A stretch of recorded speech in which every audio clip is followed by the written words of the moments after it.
Well, hello, everybody. I am so happy to be here. This is going to be a great show, and I've taken 2 weeks off, and I've missed you terribly, but it was good for the soul just to veg out, read UFO books, go through the Andruffle files, and just kind of recuperate from 2021, which was not my banner year. But Happy New Year on that note, and I hope that all of you had a wonderful holiday season, and I look forward to having a much more productive, healthy, and fabulous New Year. I know that we will. For those of you who follow UFO Classified and follow my work, you know that I've been doing this, and I've been through a lot of different transitions over the years. It hasn't been the easiest of roads for me because when I find something that's wrong, I want to talk out about it. And I have found a lot of things that are wrong in ufology. And for some reason, maybe it's just the cult like mentality. People just want to believe, they want to find groups of friends, they want to, create an echo chamber where they can communicate ideas that, that support their own. And that's great. That's human behavior. But how are we going to make the subject better? How are we going to actually separate people that are maybe delusional, mentally ill, have a political or religious agenda? How can we separate that out, and how can we truly rise to the top? Well, I'm trying to do that, and Lord knows you've seen me crash and burn all over the place, but that's the way it goes. I'm very transparent, and I want you to learn from some of the mistakes that I've made. One of my topics that I've been very interested in as far as ufology as of late is the fact that you look back historically and, well, there are some interesting ties to white supremacy, to misogynistic behavior, to a lot of different things that really, if we are truly scientifically studying something, we shouldn't be incorporating into the subject. I want to talk a little bit about some news that is breaking in Utah, which I find quite interesting, especially given the development over the past 20 years of silicone slopes. So the Deseret News reported 3 days ago that a profoundly anti-Semitic email authored by one-time Utah tech entrepreneur Dave Bateman on Tuesday morning led to his ouster from the company founded in 2003. By the end of the day, he is continuing to draw widespread national criticism and condemnation. The post mailed dozens of Utah tech executives, elected officials, and state leaders, shocking, were developed as a part of a conspiracy orchestrated by the Jews and intended to euthanize Americans. So he says, quote unquote, Mr. Bateman, I write this email knowing that many of you think I'm crazy after reading it. Bateman wrote in an email sent out early Tuesday morning, I believe there is a sadistic effort underway to euthanize the American people. It's obvious now. It's undeniable, yet no one is doing anything. Everyone is discounting their own judgment and dismissing their intuition. I believe the Jews are behind this. He also added, for 300 years, the Jews have been trying to infiltrate the Catholic Church and place a Jew covertly into the community. And then I also want to talk about when you have to ask yourself, what does this have to do with ufology? Quite a bit, as we will find out tonight. And then we had the Overstock CEO, Jonathan Johnson, who also was navigating Utah Tech Company and unraveled as a leader because he was believing in conspiracy theories like the deep state and the 2016 U.S. presidential election was a fraud and stolen. And then there was Damian Patton back in May 2020, who was the head of Banjo. Damian Patton will step down. This is from an article in 2020. He will step down, announced in a blog on Monday. 10 dug up old documents and articles from the 1990s that revealed Patton had been a member of the KKK and had previously pled guilty to aiding a drive-by synagogue shooting at the age of 17. Well, I don't know what to tell you about that, but what does this have to do with silicone slopes? What does this have to do with Utah?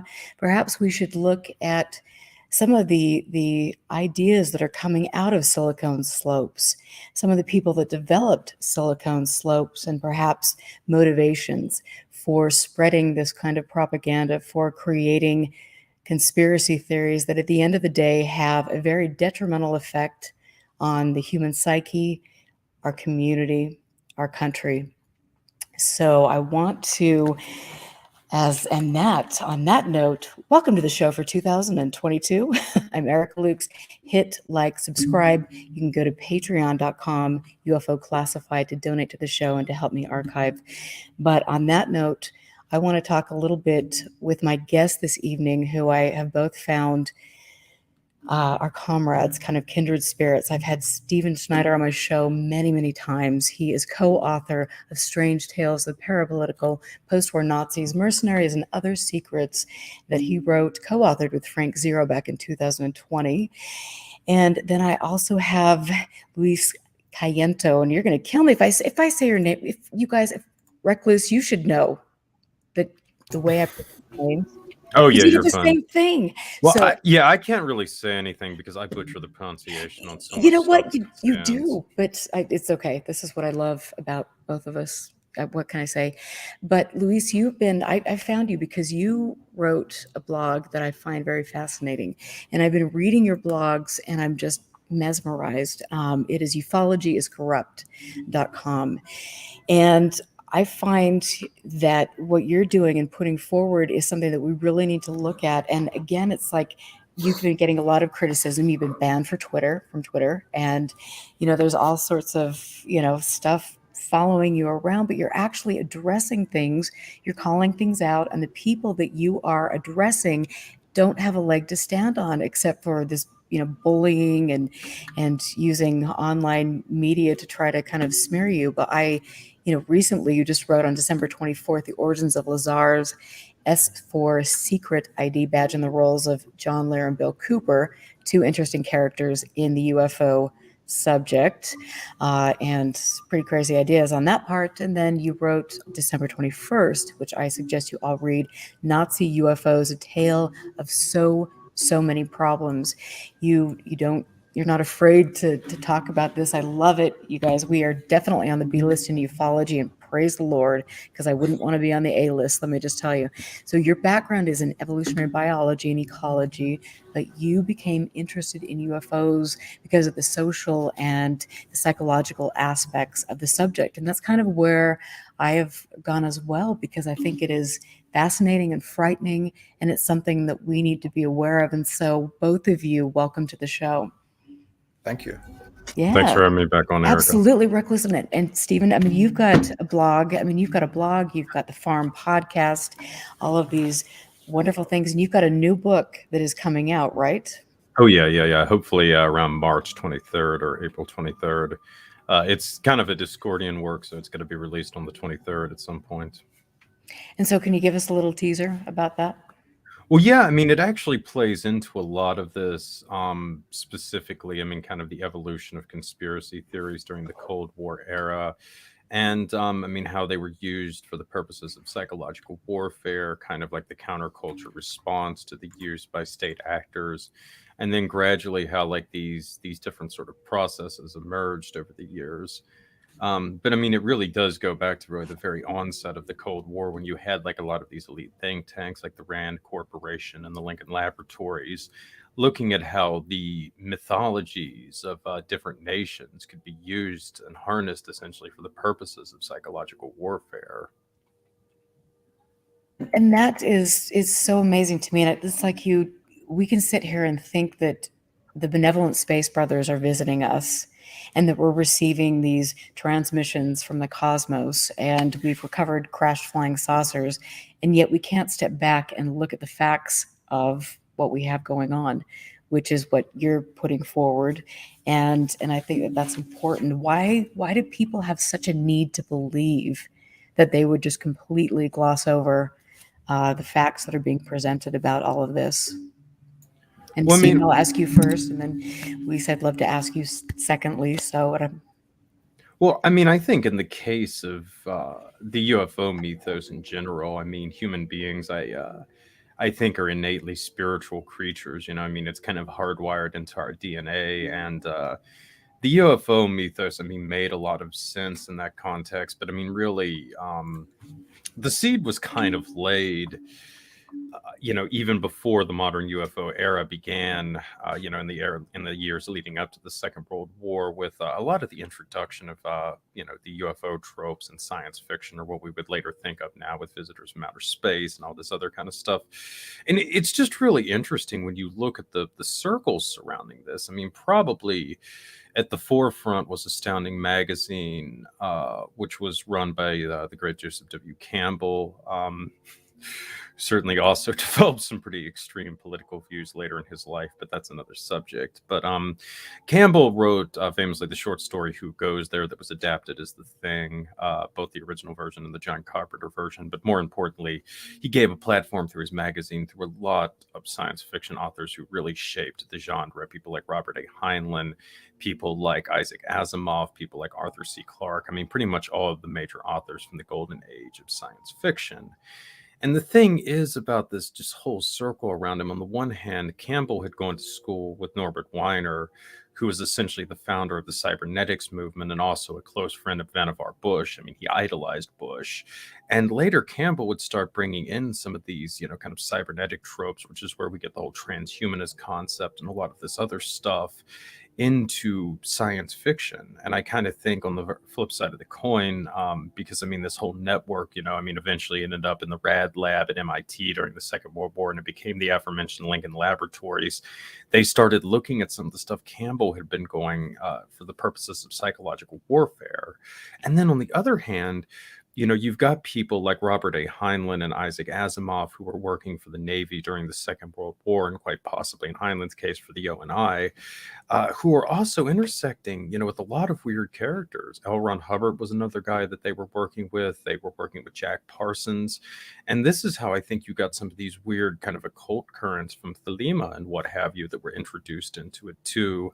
So, even before the modern UFO era happens, I mean, you have this sort of bizarre milieu with occultists and psychological warfare officers, and in a lot of cases, even some of these really elite Ivy League scientists who was later attached to the cybernetics movement.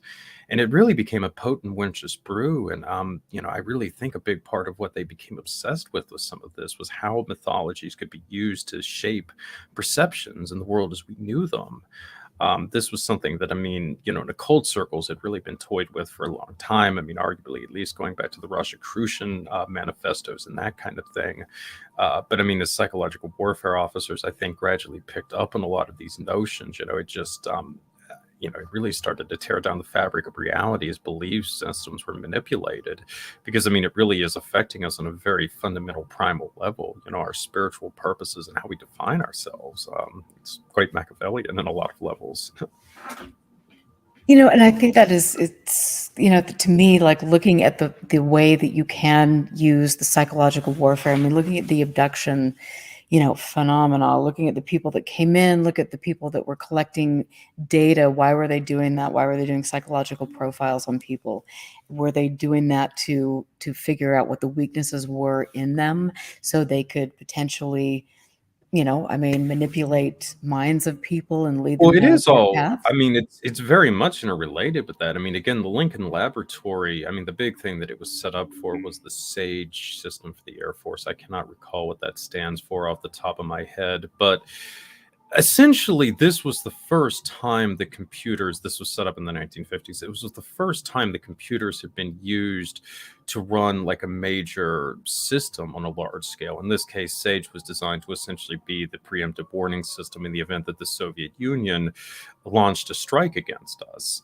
And one of the things that they were trying to do with all of this was predictively figure out like what a Soviet attack would look like if they did launch one, like where the bombers would be heading to. So going all the way back, they were already trying to use computers to predict the behavior of the Soviet high command.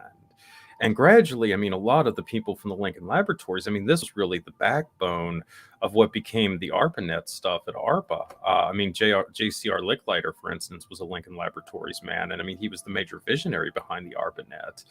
And in the case of Licklider, I mean, this isn't really understood, but he was principally a psychologist, not a computer scientist. And that when he was working with Sage, that was what he was doing.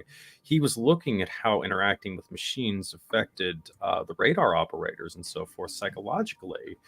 And later with ARPA, he started to head the behavioral sciences program that they had there. So part of what they eventually came to do, and it was ironically, it was done under the auspices originally of something called Project Camelot, not the UFO initiative, though it's rather amusing that they use the same names. But they came up with this thing called Project Camelot. It was the Army Psychological Warfare Bureau and ARPA and a few other players. There was a corporation, Simulatics, I believe is what it was called.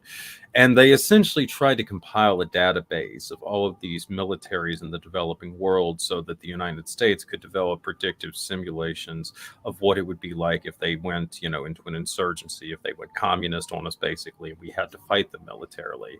And this was psychological profiles of the troops, of like the high command, how they would react if we did X and Y to them, all this other kind of stuff. So, you know what I'm saying? This is like the same group of people. And then, again, kind of going back to the fact that this all grew out of the Lincoln Laboratories. The Lincoln Laboratories were looking at the UFO thing. I mean, this is the Beck and Hill group that, some of the, the early Blue Book people talk about. They were the ones pushing for the Robinson panel. So this was all sort of like interconnected. I mean, it's rather amazing, but you did have really the creation of the modern internet, of the PCs, and the obsession with trying to predict human behavior, essentially with computers and so forth. It was sort of entwined with a lot of these, this weird stuff with UFOs. Well, and Jacques Vallee's name could be thrown in there. Oh yeah, absolutely. And so, Luis, let me get your input on that. I mean, what do you have to say about, or can you elaborate or expand on what Steve has said? I guess well, my angle is more about the deeper psychological, I guess you could say, evolutionary biological basis of UFO belief in some of the things that Stephen just alluded to, like sort of the spiritual yearning that humans have. I guess it's really comes down to meaning. So if you look at a lot of this disclosure narrative right now, it seems to bear a lot of resemblance to religious and maybe specifically Christian eschatology. So, this idea that the second coming of Christ is kind of recapitulated in disclosure narratives with the government's going to reveal the truth, and there's going to be like a new cosmic brotherhood or something along those lines. I mean, there's a lot of variations on that theme, but basically it's sort of the idea is that there's going to be a new epoch opening up.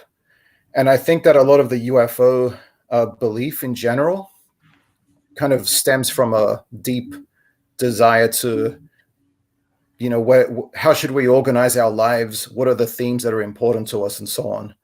And but unfortunately, a lot of that has kind of dovetailed into racial supremacist and political extremist currents more recently. So that's sort of what I try to focus on my blog. And that is amazing. So I want to ask you, like, specifically, like, why did you find this subject so fascinating? Like, give us the background, because I just found out about you, a few months ago, and I've been fascinated by everything. And so how did that take place? Well, I've always sort of been interested in UFOs and astrobiology. Well, astrobiology is the actual scientific investigation of life in the universe, but then you've got ufology, which is a little, let's say, less scientific. But when I was a teenager, I believed in Bob Lazar's story and all that. There's a bunch of UFO documentaries and TV specials in the 1990s, and I guess I was no different to most other teenagers. But later on, I adopted a more kind of skeptical take on it, and I became more interested in the social and human aspect of the so-called phenomenon. And more recently, I read David Halperin's book, Intimate Alien, which kind of gives like a Jungian take on the UFOs. And that sort of appealed to me because my background is in evolutionary biology, and I'm interested in kind of the evolution of the mind, of the human mind. And it seems like UFOs are kind of a technological substitute for spirits and gods. So I guess that's sort of my interest right now is in that aspect. And that's kind of why I became interested, especially after reading Halperin's book, which I really recommend to everyone. But I also read various books like Curtis Peebles' Watch the Skies, a great book by, oh, I've got it right here actually, UFOs, Chemtrails, and Aliens by Donald Prothero and Timothy Callahan. Okay, and various others, Adam Gorightly, Greg Bishop, and so on. And it also seems to be that more recently, maybe since the 1990s, there's been a kind of hardening in the way that white supremacists specifically have started to really exploit the UFO genre.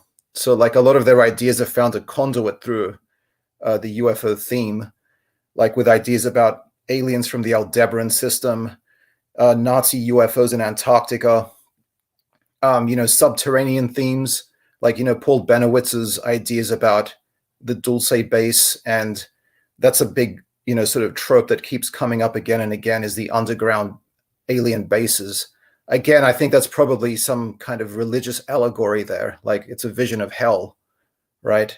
And I also would recommend that everyone read this book, Black Sun by Nicholas Goodrick Clark. This talks about esoteric Nazism and Aryan cults. And this was printed in, I think, 2002, 2003. But somebody should really write a sequel to that one. But that really, really gets into a lot of the UFO ideas and how they're exploited in white supremacy.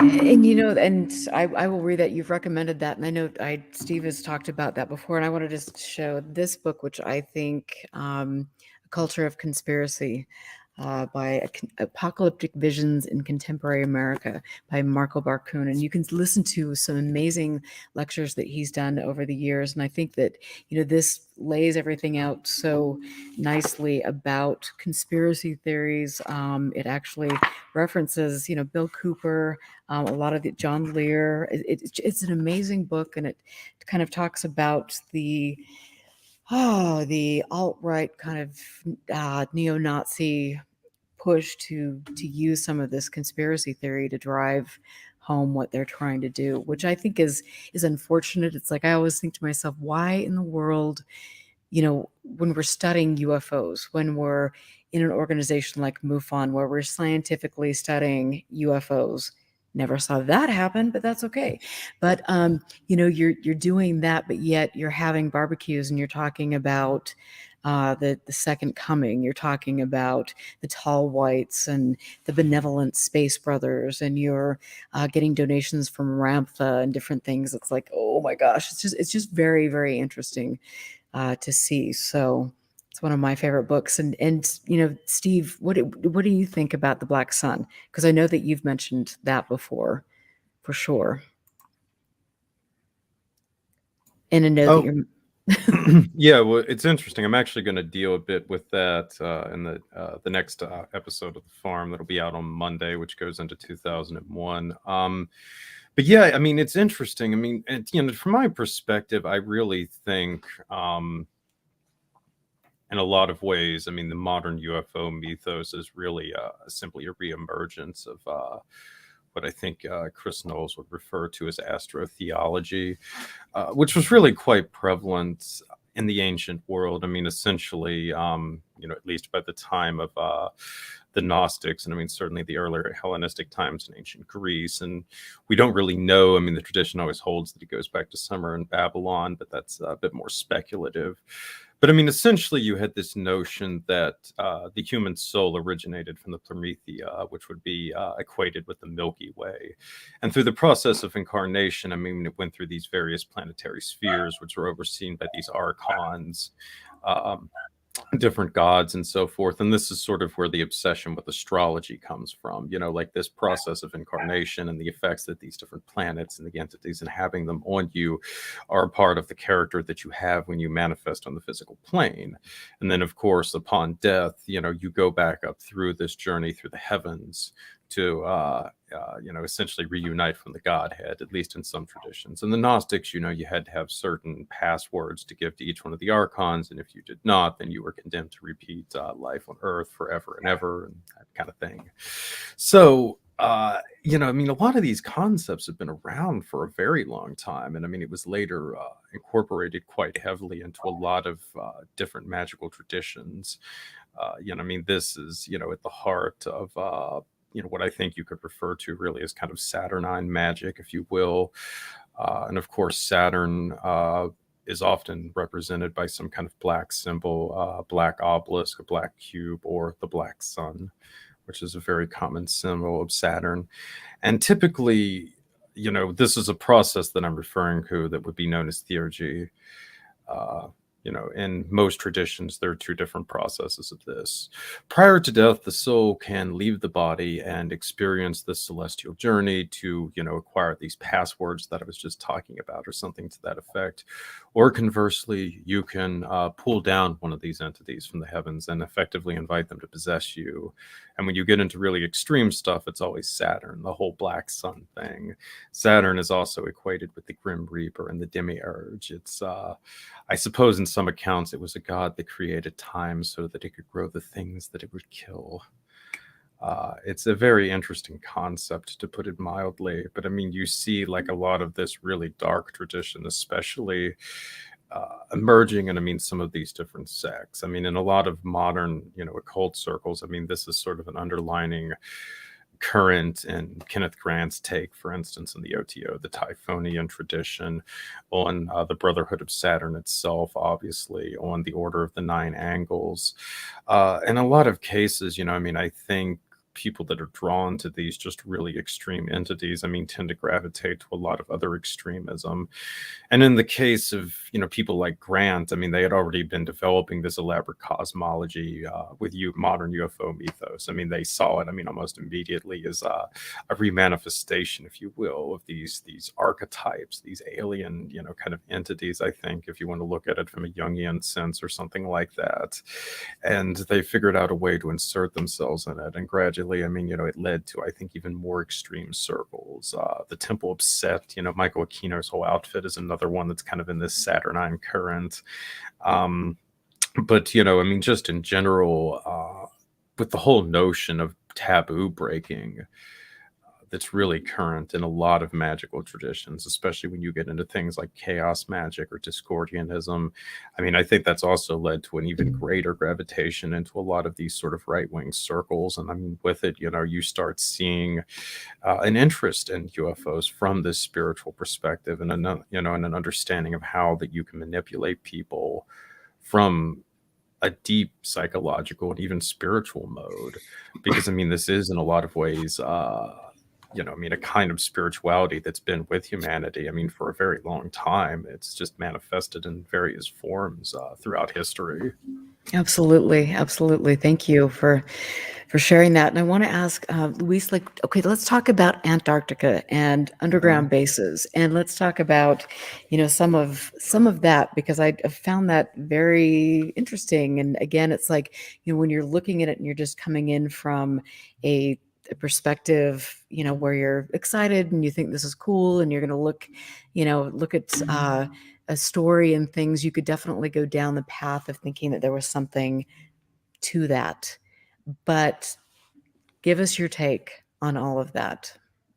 So, undoubtedly, the Nazis did have some pretty advanced weaponry during World War II, but they didn't, you know, really put it to good use because of the Nazi regime was kind of bureaucratically chaotic, I guess you could say.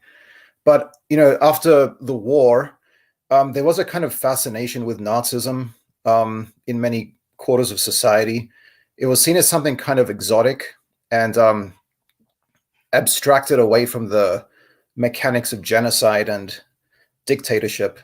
So it was kind of seen as this almost magical, esoteric thing. And that drew a lot of people into writing fictional works. And they weren't necessarily Nazis themselves, people who wrote these stories, but some of them actually were, or they had white supremacist proclivities. And some of these stories became about Antarctic UFOs. This is kind of the era. Well, there were the Foo Fighters during World War II, but there was also, the Swedish ghost rockets and other UFO sightings post-war. And people were trying to figure, what these things were. Were they Soviet? Were they something else? Were they otherworldly? And this fascination, or this focus on UFOs kind of dovetailed with fascination with Nazism. And Antarctica became kind of the locus of that in these narratives. Maybe because Antarctica, well, there could be sort of a southern hemisphere element to this. A lot of Nazis fled to Argentina, right? The Germans did have a base in Antarctica, I think. But Antarctica is also kind of this stark, cold landscape. And it's easy to imagine that maybe, I think in The Black Sun, it's he alludes to the idea that maybe Antarctica provides a kind of womanless landscape where, it's just like tough men going there, and, they're preparing for the comeback of the German or the Aryan race. Okay. So then these sorts of stories started to evolve, and then they became more elaborate with underground bases, and then ideas about, a hollow earth, that the UFOs were being, they were sort of buzzing the world's military sites, and then they were kind of preparing for the Fourth Reich. So that's sort of like the outline of that story. But there's like so much stuff that kind of, it starts off as fiction, and then people start to, for whatever reason, believe it. And then that sort of, again, shows the mythical aspect of white supremacy, especially when it's imbued with an ideology that was itself heavily influenced by mythology. And that is just so interesting. And I think it is interesting that you're mentioning that they're all going off to a place where they can, all do the, hey, bro, this is cool. Let's, I mean, I can see it now. And it's just, here we are again, where you've got like another, manifestation of, men getting in groups and behaving badly, potentially. Yeah. Well, I mean, I think it was an element to really rehabilitate Nazism. I mean, it's kind of playing into the whole, what was it, the last battalion mythos and what have you, this kind of storied army that would be there for the final days to come out of Antarctica and save the white race or something to that effect. But I mean, I think, this stuff originated with, what's his name, Wilhelm Landig, in the so-called Vienna Circle, if I remember correctly. Landig had been involved in one of the intelligence services for the SS towards the end of the war. I've speculated for a couple of years that he might have served with Julius Evola. They were both stationed out of Vienna towards the end of the war, though I do believe they were in different divisions. However, Landig was also interesting in that he was one of the first people to really pump Evola's work up in the post-war years. But I mean, he, really brought in a lot of these tropes with UFOs, with Antarctica, and these kind of mythical, lost battalions that would rejoin the fray in the final days and so forth. And, it's really taken on a life of itself. I mean, to the point now where, you've also got the notion of the moon bases too. That's another one I love. The fact that the Third Reich had established these hidden bases on the moon. In fact, I think they made at least one, maybe even two movies about that. Yeah. But in the grand scheme of things, it's like, this stuff, it basically glorifies Nazism. I mean, it makes Right. it seem like what it was really about is creating this super cool technology where we get like our own UFOs and we have these exotic bases and all this other stuff. And it's like, yes, there were like weird experiments that were carried out by the NNRB and some of these other groups. In a lot of cases, they were terrible. They involved, freezing people to death or trying to crush them with pressure to see, just to see what would happen. I mean, this kind of stuff. I mean, this is, what Nazi occultism was like really like, or this other just sort of weird stuff. But instead, I mean, I think a lot of this was done by people like Landig. I mean, to really give it this kind of hip, science fiction edge to it. I mean, a lot of this stuff started to really, especially crop up around the mid '60s. Right around the time when, I mean, Lord of the Rings was getting really big. I mean, Star Wars was on the horizon. I mean, this was the whole era for that kind of stuff, and it was a great way to rebrand it, basically. And I mean, to me, it's just like I am scrolling through Facebook now, which I'm getting over very quickly. But I mean, it's like you've got these different groups of people, and I mean, I'm sure that some of them are very. I mean, I guess they're they probably don't maybe understand things like we do or normal people would, but you don't glorify the swastika.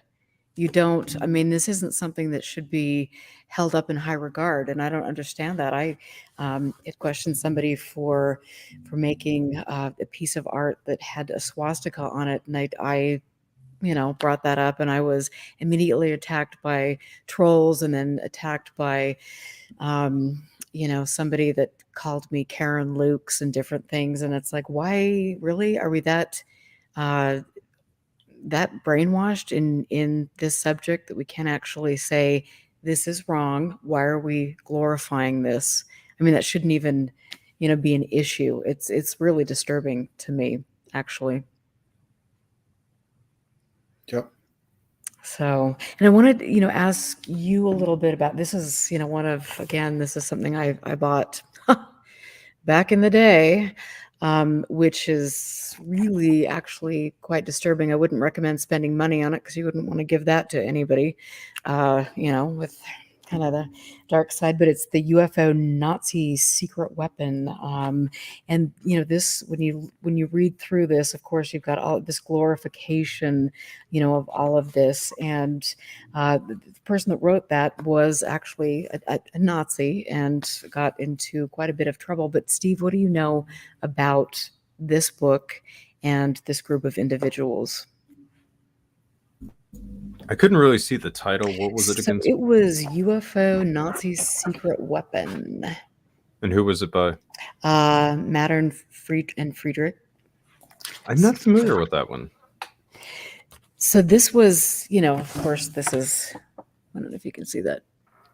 This looks like an older one, too. Yeah, it is. I think Human Pawn and UFO Hide and Seek. I mean, this was very interesting, but this was a group out of Germany, or not Germany, excuse me, Canada.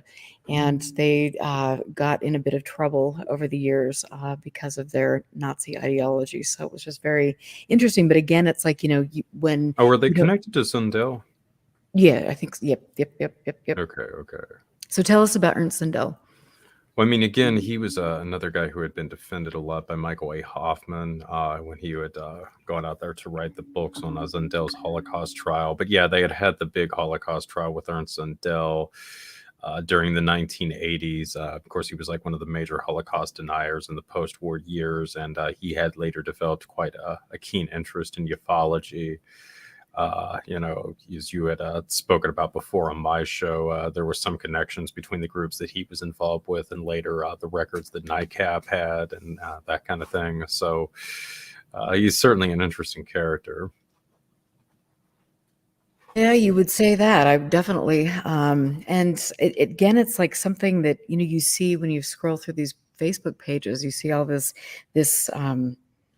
kind of crap. And I have to say, and I've said this on several shows, but I actually was speaking at a conference at ESETI, and it was just, I mean, a lot of the people that I met there were very lovely. I had a great time, but there was a fellow there that was speaking, and we were sitting there watching him. Oh, why am I totally having a brain cramp right now? He's a Corey Good minion who's gotten in a lot of trouble. He was in the New Age community, and we were watching him. What, Posobiec? Jack Posobiec? No, he's younger. Jordan Sather. Oh, yes, Sather. Yeah. Right. So, we were watching him speak, and I mean, he's got this slick PowerPoint. I mean, beautiful. Like it was one of those things that you just sit back and visually, it was like, this is stunning. But then it was like, black and white photo after black and white photo and things. And then all of a sudden you've got a black and white photo with a crowd of people. And then you've got the Nazi flag in color at the bottom. And then you scroll 2 slides down, or you scroll 2 slides down, and there's a huge, wonderful picture of Hitler with a quote of his.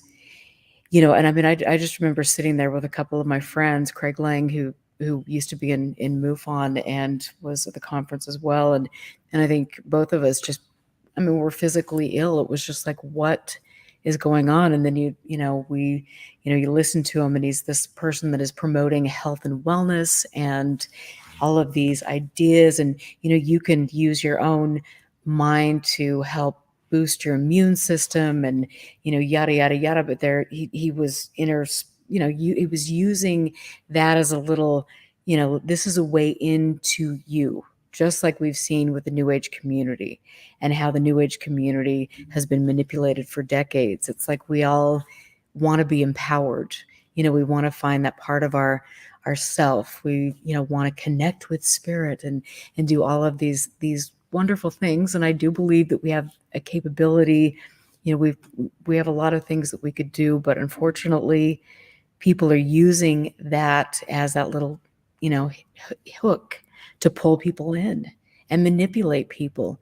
And then I'm just going to say one more thing about my little rant here, but having friends of mine that actually are in the New Age community, in the health and wellness community. I mean, I've had conversations with them about, of course, the anti-vax thing, not masking, all of these things. And it's just like, what happened? Where did we lose rational thought? Where did we, lose the ability to understand that we're being fed things? And if you actually did some digging into where you were being fed this crap from, you would know that it's absolute garbage. But we don't have that capability. And that's really sad to me. A lot of it is just irrationality. Even if it's not extremist in itself, you've got this sort of New Age, even somewhat liberal lefty type ideas. Even that can be a entry point for more extreme ideas, because the pertinent point is really the irrationality, because you never know where that's going to go. And if you're not using science and investigation and logic, then you're really wide open to any number of ideas which are really toxic. Absolutely. And I want to just read a comment from you and, oh my gosh, this is me. I'm telling you guys, I took 2 weeks off and it clearly didn't help too much, but you just said, strange that Hitler didn't use UFOs to defend Berlin when it was invaded. Why not? Because he never had any of it. It was his wonder weapons propaganda. I think that's a great comment. And I also want to just take time to thank people that are donating to the show. I really appreciate that. Thank you guys. That means a lot, and that will help get out there and help me get more archives, and I can do some good work. And I'm amazed at what I found in the Androphil files. That's another story. Sorry, here I go off in another world. But anyway, and so I mean, either one of you, I mean, let's tie this into some of the QAnon beliefs that we're seeing. And I want to ask you, like with QAnon, how do UFOs play into that? And Luis, let's start with you.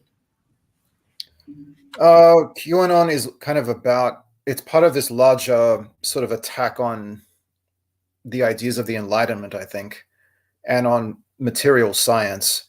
And I think that they're trying to kind of reorganize or break down our rational and logical categories for how we do science and how we actually know things. So basic epistemology. So like with the stop the steal, they're trying to sort of say you can't trust our democratic institutions anymore. With a COVID thing, they're saying you can't trust doctors and medical science. And so UFOs are kind of another way of breaking down the categories, the rational categories that kind of organize the way that society can really function efficiently. And some of these QAnon people, like Shaman, that idiot with the Viking horns, talking about underground bases and breakaway civilizations. I mean, that is just so logistically absurd that if you believe that, it's because you've basically given up on science altogether. So I think that it's really another way of breaking down rationality, because that's the way that extremism can actually infiltrate people's ideas and thoughts. Wow, and it's amazing. And let's talk about David Icke for a minute. I wish we didn't have to, but talk about a reptilian shapeshifter right there. Any thoughts, Me, boys? Either of you. I mean, Stephen, do you want to go ahead first? Well, originally the reptilian shapeshifters were actually the Mormon elders. There's the underground tunnels under the Great Temple there in Salt Lake City, which is where they have their meetings there. I'm actually totally serious about that. I actually think Clive Lewis was broadcasting some of that, like in Ground Zero in the early '90s, and that was where David Icke picked up that trope, and it Really? gradually. It's really interesting when you sort of go back and see how like some of these things start. But oh gosh, there was that other Brenton. That's Yep, right. Brenton. Yep. That was the other researcher who really started to push that stuff in the late '80s, early '90s, and then it gradually got like on the Ground Zero and what have you, and back like when it was still based out of SLC in the really early days. But yeah, Ike really kind of piggybacked onto like some of that, just really weird beliefs like that. But I don't know. Ike to me seems like more than anything just like an opportunist. I mean, he was like what kind of a new age health guru type in the '80s. He became more of a UFO type like in the '90s and the knots in the aftermath of 9/11. I mean, he really sort of reinvented himself more as a Alex Jones kind of conspiracy theorist. I mean, I think a lot of these people, they're just sort of going with like what they think will sell in some cases. And, in regards to the UFO thing, I mean, I think that's at least a part of why you see so many people from the community, at least, the figures kind of molding it anyway, gravitating into the Q stuff. and I guess we're not. I just got a really actually good comment here from somebody in chat saying maybe don't mention that letter of the alphabet. What, Q? Oh, God. In case you don't want to get. Well, I mean, just in case you want to get your channel shut down. I think that is probably. Okay. Well, we can go with 17 then. That's a rather Okay. Discordian thing anyway. Okay. So anyway, with 17 and, people getting into it from the UFO field, I mean, one of the figures who really kind of seems to have been a big bridgeway was Lisa Clapier, who was, kind of an acolyte to Barbara Marx Hubbard, who, of course, I'm sure you know, was just huge in New Age circles and UFO stuff for years. She, with only the slightest trace of humility, dubbed herself, the Mother of Consciousness or something like that shortly before her death. I'm not entirely sure. But anyway, Hubbard was quite a character. Of course, she was involved with Task Force Delta during the 1980s with Colonel John Alexander and a lot of other colorful people. Her father was a close friend of J. Edgar Hoover, so she had a lot of interesting people that she was around throughout her life. Clapier, she had sponsored Clapier after she had gotten out of prison in 2007 or 2008. Clapier's had actually multiple run-ins with the law. She had been involved in a lot of this UFO New Age stuff, and then she got into like Occupy LA and all that kind of stuff during the early noughts before she ended up in the 17 operation. And that's kind of like one instance. And I think in some cases, I mean, a lot of this had to do with the whole 2012 thing. I mean, so many of these people had invested a lot in 2012 and nothing happened, basically. So you got to find something else. And yeah, then you kind of get into this stuff with a lot of people, I think, gradually, gravitating into this stuff around Trump as the elections kind of neared in, I mean, with the Pizzagate stuff and all this other kind of things, it was another way to, introduce these narratives in there. And specifically, I mean, I think that, when it came into trying to use social media specifically, people on the far right, I mean, more legitimate figures, saw a lot of use in using some of these people from the UFO fields and some of the more kookier ones, because, I mean, they had a social media presence. They knew how to use memes. They knew how to troll people. They knew how to do all of the stuff effectively that you needed to do to mount a really, really a great, I mean, information operation in the 21st century. So, I mean, I think that was another factor as well. Just, I mean, a lot of these online personalities and so forth, I mean, they already had these followings. I mean, a lot of them probably needed the money. And yeah, I mean, it made sense for a lot of people. Wow. I mean, it's so interesting. And so I want to talk a little bit about John Alexander, and you were mentioning what he was involved with. And I would like to get opinions from both of you about his role in all of this. So, about 17 specifically. Well, yeah, that would be good. Yes. And so Luis, start with that, and then we can have Stephen finish. Start with what? I'm sorry. Well, I mean, what, like with John Alexander with psychological warfare, what are your thoughts on that? Well, I read his book, one of his books about UFOs, and on the whole, it seemed pretty sensible. Like, he was talking about how he doesn't think that there's a grand conspiracy to cover up UFOs, and he gives like lots of good sort of logistical reasons for that. But then he kind of veers into the skinwalker stuff, and you learn about his sort of parapsychological interests and so on, and his role in non-lethal weapons, which could well have some connection to his parapsychological interests. I don't know. I just think John Alexander kind of has some good ideas in terms of,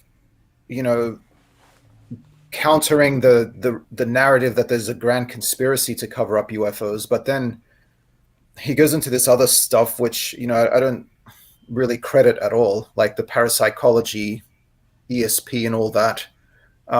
Skinwalker. His role, I don't know. I couldn't really say what his role is, how important it is, but he's copped it from both sides. So on the one hand, he gets criticism from skeptics, I think correctly, because of his Skinwalker and Bigelow connections, but then he also gets accused of being part of the government, cover-up / conspiracy by the hardcore UFO cadre. But I think Stephen maybe has something more substantial to say about him. Well, I mean, Alexander's a really interesting guy. I mean, obviously, he came from kind of a special forces background, and that brings up some interesting points about some of his connections during the Vietnam era. I mean, on the one hand, there was a great book called Descending. I can't recall who wrote it right now, but it kind of goes into the whole stuff. Lambright. Yes, thank you. With the Benowitz affair. And Lambright makes a pretty compelling case that Richard Doty and John Lear had served together potentially during the Vietnam era in Thailand and also possibly Laos and some of those black operations. And certainly John B. Alexander was also operating with Special Forces A teams in Thailand, I believe, during that whole era as well. So there's a very strong possibility that these guys had known each other going back to the late 60s, early 70s. And of course, this is, interesting in light of Lear and Doty. I mean, Doty obviously has introduced a lot of ridiculous tropes into the UFO field over the years. And Lear, I mean, he was very close to Bill Cooper. So again, it's, in fact, I think actually, Lear might have been the one who was feeding Cooper. Some of his more just outlandish claims in some of these cases. So anyway, potentially there was this, connection going back to then. But also, Alexander served with some interesting guys. One of them was General Richard Stilwell. And then later during the 70s, another one was General John Alexander. Now, Stilwell was involved in just all kinds of black operations. He was with the CIA in the late 40s, early 50s alone. He was involved with Operation Bloodstone, which essentially was trying to use a lot of these, quote unquote, former Nazi quislings from Eastern Europe to destabilize the Soviet Union. He, I think, did his first tour of Thailand during the early 50s when he was essentially sent there to reorganize the drug trade with Wild Bill Donovan. He participated in the Phoenix program, if I remember correctly. He helped set up the Joint Special Operations Command. He did a lot of wonderful things for this country. Anyway, and then John Sinklob, it's another character. He went on to head the World Anti-Communist League during the 1980s. In a lot of ways, Wackel was really the visible personification of the Fascist International. It had two kind of parent organizations. One of them was the Anti-Bolshevik Bloc of Nations, which was literally founded in Nazi Germany. It was totally comprised of a lot of groups that were been Nazi quislings during the Second World War. The Eastern branch was largely dominated by a lot of Japanese war criminals, a lot of people from the Unification Church of Sun Myung Moon, the Yakuza, just, all kinds of Asian fascists, the Kuomintang, with Chiang Kai-shek out of Taiwan, which is essentially an apartheid country. By the 80s, this outfit was involved really in setting up and coordinating a lot of the death squads throughout the Americas. It was just involved in a litany of heinous crimes, genocide, drug trafficking, arms trafficking. You name it. Sinklob is, kind of a patron saint on the far right. I think they gave Michael Flynn the first ever, official General John Sinklob Intelligence Award medal back in 2014 or something like that. So yeah, this is another one of the wonderful people that John B. Alexander served under, and had ties to a lot of this sort of netherworld. So, it does raise a lot of interesting questions about this. When you look at another group that Alexander was involved with called the Association of Former Intelligence Officers, you see a lot of these same people. Sinklob was in there. When he was alive, Stilwell was in there. Sinklom's actually still alive at 101 years old for some insane reason. Good God. Yes, the evil always live to extraordinarily long ages. Michael Flynn has been a speaker at the Association of Former Intelligence Officers. Robert David Steele, who's a good friend, or not a good friend, but who was a booster of, what was his name? Jordan Sather, was a speaker at the Association of Former Intelligence, or no, he was a member full blown. Eric Prince was a speaker. Hal Puthoff has been a speaker. Okay. Colonel Michael Aquino was a member, along with Alexander. So, all of these guys, kind of intersected there. That's special. There's always been this sort of network of these, these officers who were involved with the far right. And especially when you look at something like the Association of Former Intelligence Officers, they're plugged in there directly with all these people, from like this sort of new age and UFO field. Peter Levenda's in there as well. Just a lot of people intersecting with some of these more extreme figures. It's just fascinating. And especially when you look at something like QAnon and you see people in there with, a guy like Robert 17. David Steele. 17, a guy in there with like Robert David Steele and, John Alexander. It makes you wonder. Yeah, it's certainly interesting, isn't it? And it is, it all makes perfect sense. This is, yeah, there's a lot going on here. So, and I, mentioned time and time again, the Coast to Coast, the Bigelow, all of those people that are promoting conspiracy theories, that are promoting alternative medicines. And, when you look at, one of the most telling things for me is to look at, all of the ads that are placed on specific radio shows or in UFO literature or magazines. And it's just like, that should say it all. as far as who's really pulling the purse strings, and things like that. But it is interesting, and that's, I mean, I personally, like, I have met Alexander. I've spoken with him. I think he's I like him. He's very tough and interesting, and he also has been involved in some things that are interesting. And I'm sure, that when you look at somebody like that, he would think that that was in defense of our country. And so people have mindsets about things. You do things to push the boundaries because other countries are going to do that first. And so how do we go there before they do? And I'm not saying that's right, but I think there are some interesting dynamics at play. But Was John Alexander part of Jacques Vallee's Invisible College? I don't think so. No. but I mean, the Invisible College was more scientists. I mean, I know Alexander did have some scientific interest, but I don't believe he had any actual like scientific degrees though. He had like one in religion or something like that, and political Yeah. science or But he's still close to Vallee. yeah. No, definitely. What does Vallee think of Vallee has he wrote a book about cults, UFO cults in the 1970s, and he's sort of Messengers of Deception. yeah, that's it. And he was warning about the dangers of extremism, UFO cults and extremist groups, and he even saw some of the white supremacist writing on the wall because the Aryan Nordic tall blondes tropes, which were popular with Adamski and Meier and others. But I mean, has Vallee more recently kind of said anything about this aspect, or has he kind of kept his head down? Yeah, he I'm not kind of really seems sure. like he's kept his head down more about this. I mean, it would be interesting because I mean, Vallee obviously took more of an esoteric view in this, and I mean, if you've read his journals, I mean, specifically, I mean, he has a really keen interest in Rosicrucianism. He was also really fascinated for a lot of years by the Spanish thing, humo, I think is how it's pronounced. Which again was basically this huge sort of LARP that was like carried out like ongoing. So yeah, I mean, Vallee, I think, definitely was interested in the UFO phenomenon, principally from the perspective of mythology, I think, more than anything. Or is that what I just said? Well, I mean, really, I mean, again, if you accept the fact that, I mean, we are spiritual beings, and I mean, this is a great way to manipulate us on a primordial level, why wouldn't you be interested in mythology? I mean, especially as a means of social control.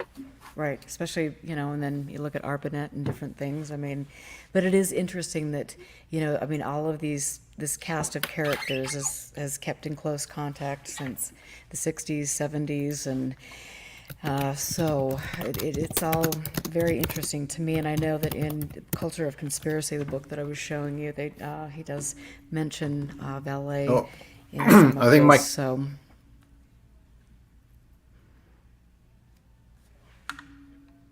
You what? Sorry, guys. I think my connection's a little bit wonky. Oh dear. Well, Can you hear me? Yeah. Yep. We can. Yep. So I mean, that whole thing is interesting, and so I want to go. Let's sorry. touch. No. That's okay. We're having a little bit of, we have audio difficulties, technical difficulties tonight, but I want to go into underground bases, and I want to go into Bob Lazar for a minute, especially because, Luis, you've written this Origins of Lazar, S4 Security Badge, and the roles of John Lear and Bill Cooper. And so if you could explain to us a little bit about, for people that don't know who John Lear and Bill Cooper are, who are they, and then talk about your latest blog post.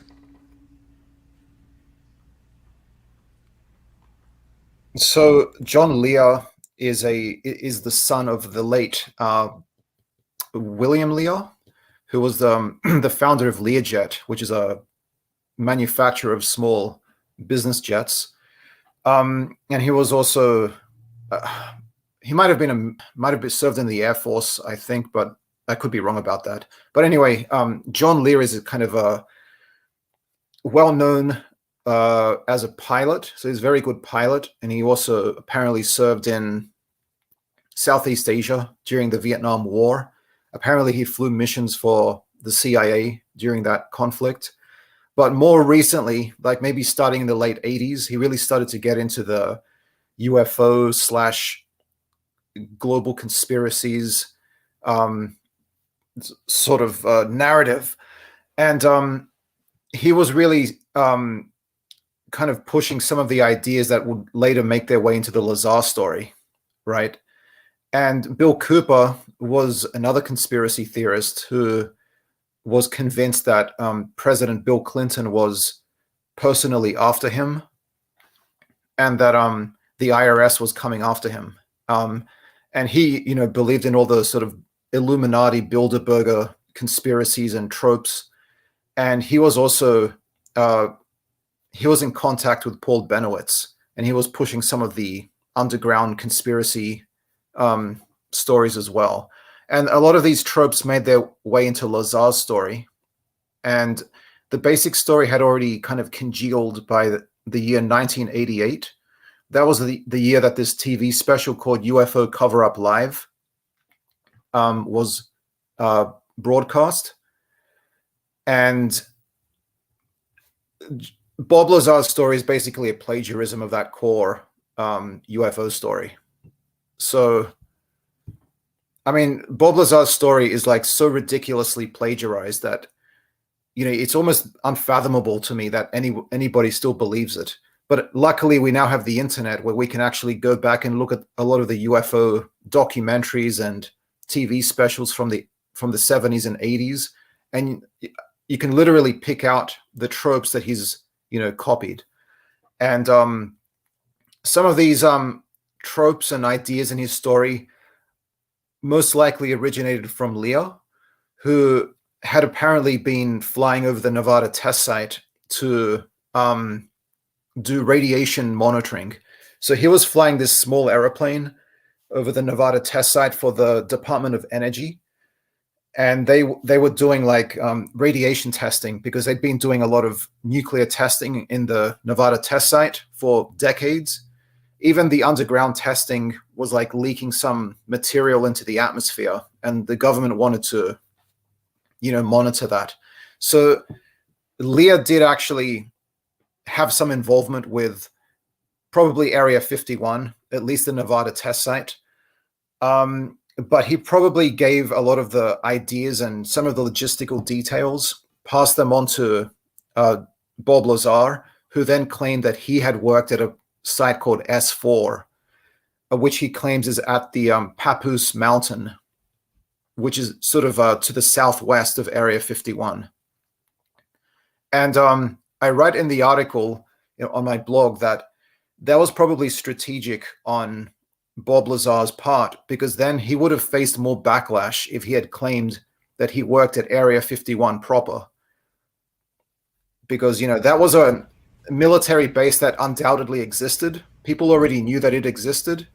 Even the name Area 51 had been mentioned in the 1988 TV special, UFO Cover-Up Live.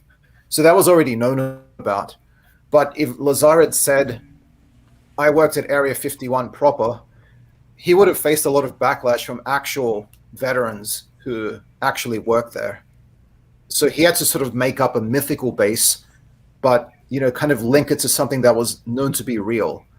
Area 51 was sort of ripe for being exploited in the UFO's narrative, because apparently the CIA had actually once said that a lot of the UFO sightings were actually U-2 and SR-71 spy planes coming out of the Groom Lake facility.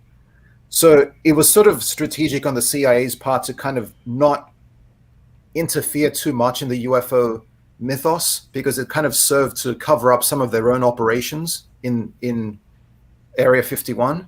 But, this was eventually going to get picked up and exploited by people like John Lear, Bill Cooper, and Bob Lazar. Absolutely. And so let's talk about Bill Cooper, because what an interesting figure in the subject. What an interesting and complex and a little frightening in a lot of ways. So talk about him. Tell us about him. Well, I mean, I have an ongoing. Or did you want Louise Both to of pick? you. No, both of you. I think Oh, that'd be great. go ahead. So, Well, yeah, no, I have an ongoing debate about with Brisson, John Brisson, about Bill Cooper. I mean, Cooper, I don't think is necessarily as evil sometimes as some people, want to call him out as being in this day and age. I mean, he did call Alex Jones out as a disinformation agent, I think back in like 1998 or something. So he did definitely get that one right. But yeah, I think more than anything, Cooper was an alcoholic, and he was mentally unstable. And I think these two things made him somebody that was really easy for people to manipulate. I mean, I think Bill Cooper, bless his heart, did kind of try at a few points to sort of get out of some of these circles, but it seems like he could never really quite give up this kind of ideology. But I mean, certainly, I really think Cooper and Lear really sort of represented a fundamental changing of the guard for ufology during the late 1980s. I mean, up to that point, ufologists typically were thought of as somebody more like, J. Allen Hynek or Vallee or, people who had some kind of scientific background, and they wore suits and ties, and they tried to add some degree of, legitimacy to the field, if you will, and how they presented it. Whereas, I think especially when you get into the late 80s with people like Cooper and Lear, I mean, at this point, it just becomes, full blown cosplay or LARPing, whatever you want to call it. I mean, it's just these absurd stories. I mean, in some cases, it's not just that they're pulling, older tropes from like 70s documentaries. In some cases, they're just, straight up taking stuff out of like science fiction movies. I mean, like Close Encounters of the Third Kind was heavily incorporated in this crap, and just, it just became, really almost a kind of performance art, if you will, almost. And it, was certainly, huge for what became of ufology. I mean, going into, I think, the 90s and especially the knots, it really started to, I think, also, obviously there had always been, an element of mentally unstable people involved in ufology, but I think especially with the rise of the Bill Coopers and later the Bob Lazars and all this other kind of stuff, it really became a major draw for this type of crowd. and that's just crazy. Now that you're talking about this kind of the theater, the theatrical aspect of things, and now I sit back and I remember being at a UFO Congress, the infamous UFO Congress, where Lazar made his appearance again, and Corbell with Corbell, and they were all on stage, and it's like, here they are again, and here's Lazar, and Knapp and Corbell, and you just think, oh my God. And just watching thinking back about their body language, and just that grandiose, and it's just like, I wonder if they sit there and have cocktails after these conferences and just say, God, those people are idiots. I think they do. Seriously, it's like, and I guess once you're in that, you're just like, this is so cool, and you believe some of these things, but then you step back and you're rational about it, and it's just like, how did I ever believe any of this? It's like we're willing to believe things that cannot be verified, and we're willing to take other people down because they demand to have proof of things, especially these wild claims. And yet, we can't look at things rationally. I don't understand where we are today in society. And I think ufology has just gone completely off the deep end, thanks to a handful of people who are making money and probably haven't done research or investigated anything, and they've got good agents, and they can get out there and do TV shows and different things. And it's just, I don't know, it's really fascinating, and it's sad to me to see. It's even more perverse than what you just said, because it's not just people lying or telling fables. It's also people who are claiming that they worked on reverse engineering alien spacecraft and whatnot are actually celebrated for claiming to be sitting on evidence, when they claim that they for example, in Lazar's story, he alludes to, or he implies that he smuggled some element 115 out of S4, and George Knapp saying that he's got a videotape of element 115, but he can't find it because it's in some box in his house because of all the boxes of crap. He can't find it because, imagine misplacing something like that. But like, these people are celebrated whenever they say stuff like this. It's like taken as further evidence that they're telling the truth. Well, good God! Look at the claim that what's his name, Lasaka or whatever, the DIA officer who like greenlighted. Yeah, that he made in Skinwalkers at the Pentagon. I mean, he claims that he saw a freaking orb appear over Bob Bigelow's head at Skinwalker Ranch, man. Like, this is a guy who held like a senior post in the Defense Intelligence Agency that literally wrote a book claiming that he saw a blue orb over Bigelow's head. Well, I mean, and then we've got the dinosaur beaver, whatever those creatures are that, I mean, it's just like, I mean, I guess some people look at this and say, oh my gosh, this guy's got this credential behind his name. We've got to believe him, and it's like, step back and look at what they're selling. I mean, it's like I step back and look at what I believed about shape-shifting werewolves and, all sorts of things at Skinwalker Ranch, but I am glad that I am learning and I understand that people are just full of it. But I mean, Litatsky and that whole thing, I think John Greenwald has done a great job at really calling some of these people out, on the carpet. So I think that's a good thing. But yeah, it's ridiculous. It's like, how can we accept this as, I mean, if this was actually happening, would we be writing these B-rate books about it with really interesting covers? And no, I think it's great because I mean, you see like this acclaimed disinformation expert Thomas Rid like going around like worrying about like how the Russians are using like postmodernism to destabilize the United States. It's like, we've already been using postmodernism to destabilize our own population since at least the freaking 80s now, if not sooner. Yeah, it's just crazy. I mean, Luis, what do you think about Skinwalker Ranch? I would love to know. Not very much, but I think it's a lot of LARPing going on. Okay, for sure. Maybe do you guys know about something called Warhammer 40K? It's this role-playing game which involves like space poltergeists and alien races, and humanity's sort of at war with like 6 other factions involving aliens and spirits and so on. Like, a lot of this stuff just sounds like Warhammer LARPing, and it just makes me think Pasulka's book about sort of which, it's got many problems, but she talks about sort of the role of technology and culture in shaping belief and fiction as well. Like, we watch a movie, and if it's sort of framed like as a documentary, then it can sort of leave an imprint, a mental imprint, and then we're more likely to believe it and so on. I wonder, like, really the role of fiction in all this. Like, it sort of kind of infiltrates the mind, and then like it predisposes people to believing outlandish claims. I'm sure there's something like that going on. and I just find that fascinating. And I mean, the more I look at everything and step back, I mean, I think that's exactly what it is. And I mean, Stephen, you and I have talked about this on multiple shows, but what do you think about that and Skinwalker Ranch?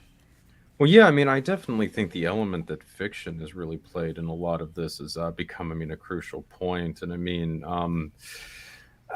at this point, I mean, it's hard to say what we can really do. I mean, of course, Jean Baudrillard famously came up with this simulation hypothesis, the whole... Well, I mean, part of this was just driven from the notion of his reading of science fiction. I mean, looking at the 70s, he thought that essentially we were already living in kind of a science fiction world. And I mean, that's almost become even more the case in the 21st century. I mean, people sometimes question why there's no cyberpunk written anymore. But I mean, it would be really superfluous. I mean, we're basically living in the world now that somebody like Gibson, foresaw, I mean, 20 or 30 years ago.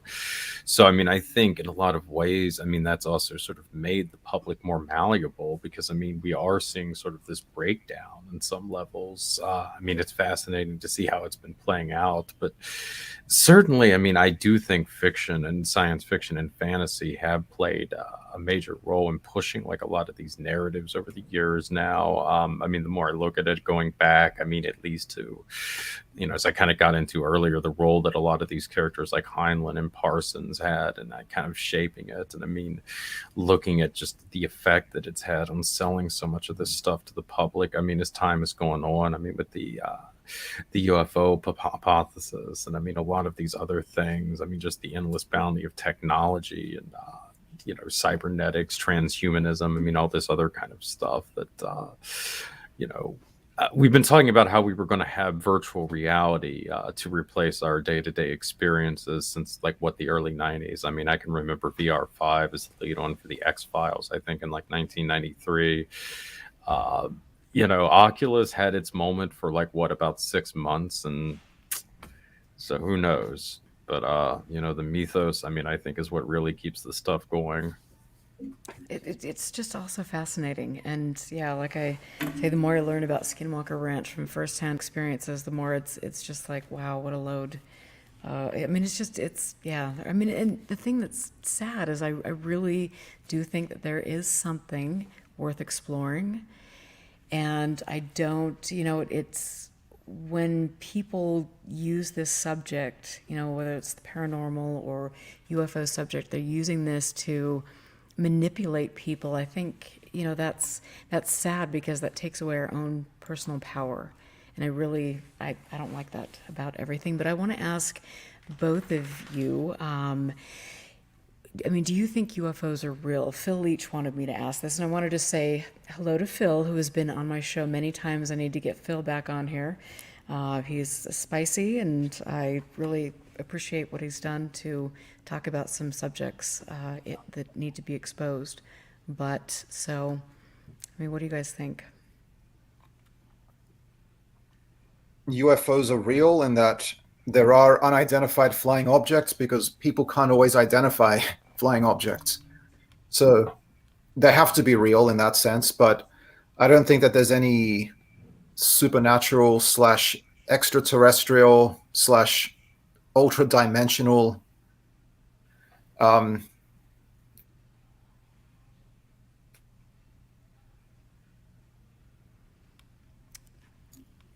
And so, extraordinary but unusual atmospheric phenomena. And so what, like if you... And a lot of stories. So people's perceptions... Right. What would make me convince me that it's something non-mundane? Well, I mean, what could you tell I'm sorry people? if my connection's a bit bad. Oh, I know. It's okay. It's okay. What would you tell people? I mean, it's like you look out at the universe. I mean, obviously, there's so much out there, but I mean, why would you think, what are the top 3 reasons that you would say extraterrestrials are not visiting Earth? The first one is that there's no concrete physical samples in the form of biological samples, which we could test for things like chirality or DNA sequence, or any metal fragments which are demonstrably, from another planet or could not have been manufactured by any metallurgical process on Earth. So that's the first one. The second one is that what we know about human psychology is that it's extremely malleable and it's extremely predisposed to distortion. So confabulation, hallucination, making up stories, these all feed into each other to such an extent that perception can be affected. And we know in many cases that a trigger for a UFO report is seen by many people as different things. So if those people can be wrong about that identified object or thing in the sky, then anyone else can be wrong for the currently unexplained, cases. And then number 3, I guess, would be the logistical improbability that only the government would ever know anything about the aliens if they were here. Like, why is it always that people say simultaneously there's tons of evidence for aliens and UFOs, but also that the government is covering everything up. I mean, surely if aliens were coming here to the extent that, these abduction stories and contact stories would have us believe, somebody other than the government would have found some evidence by now. And I will just throw in there that I think the government's, certain people in high-ranking capacities are probably too busy covering up domestic abuse and some of the things that are taking place on Earth. And I really don't think they have the wherewithal or, the capability. I definitely would agree with that. And I think it's just absolutely, pretty much preposterous to think that the government has all of this knowledge and we've reverse engineered things. I think that's interesting. So, Stephen, what do you think about that? Well, in the sense, do I believe if UFOs are real? Yes, I absolutely do believe that there are unidentified flying objects out there that people, legitimately cannot, understand what they are. In terms of like whether, they're extraterrestrial, I don't entirely discount the possibility. I think, within the size of the known universe, who knows? But I think that it's highly, highly improbable. And from my perspective, I think it's especially because I don't think that, a lot of the standard, UFO extraterrestrial visitation narratives really make a lot of sense. Just in our own case, from what we know about our own efforts to explore space, we've primarily done this through the purpose of drones and things of that nature. I know in like recent years that they've tried to like rebrand some of these grays as possibly being like biological drones or something of that nature. But I think this is just sort of a way to try to rationalize some of these earlier tropes. It just doesn't really seem to track. Also, it kind of begs the question, why would an extraterrestrial species want to visit this planet in the first place? I know it's often sort of, put in the forth that, we're a life-bearing planet and okay, but again, this assumes that an extraterrestrial species would have the same kind of genetic makeup that human beings have. It's entirely possible that they might be from a planet where, they consume carbon, for instance. Who knows? Maybe that's why we're changing the planet's atmosphere. So, I think that there's definitely a lot of problems with the UFO narratives on a lot of levels. In terms of whether or not that there is something that is visiting us in terms of a non-human intelligence, yes, I'm on record as saying that I do think that that's possible based on a lot of experiences that I've had over the course of my life. Again, if you want to look at this from kind of a psychological perspective, you're certainly welcome to.